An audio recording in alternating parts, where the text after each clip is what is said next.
В прошлой серии мы говорили о первом упоминании о народе кыргыз в китайских летописях. Это было завоевание нашего народа гунским правителем Моде. После этого нет никаких записей о наших предках ни в китайских, ни в персидских, ни в каких-либо других летописях вплоть до V века нашей эры. В V веке появляется косвенное упоминание, впервые после столь длительного периода неизвестности. Европу поразил бич Божий – Аттила, предводитель всех тех же гуннов. Он пронесся со своими полчищами от Алтая и до Центральной Европы, не зная поражений. Под натиском Аттилы германские племена были вынуждены переселиться с территории современной России, Кавказа и Украины на запад, на территорию современной Германии.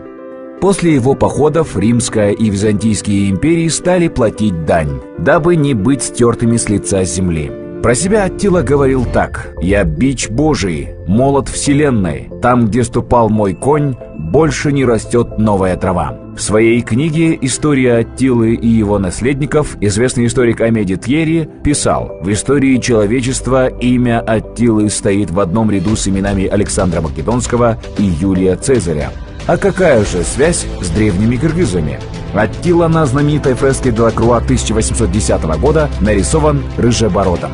Вспоминаем о гяньгунях, которые тоже были рыжебородыми. Кроме того, он пришел из Алтая, что было местом проживания древних кыргызов. Также его мама, по некоторым сведениям, была из рода Хыргыз. То, что современные венгры и потомки гуннов Аттилы, оставшихся в Европе, наталкивает на мысль то, что мы и венгры относимся к одной языковой группе – алтайской. В свете всего вышесказанного мы можем сделать некоторые выводы относительно истории нашего народа.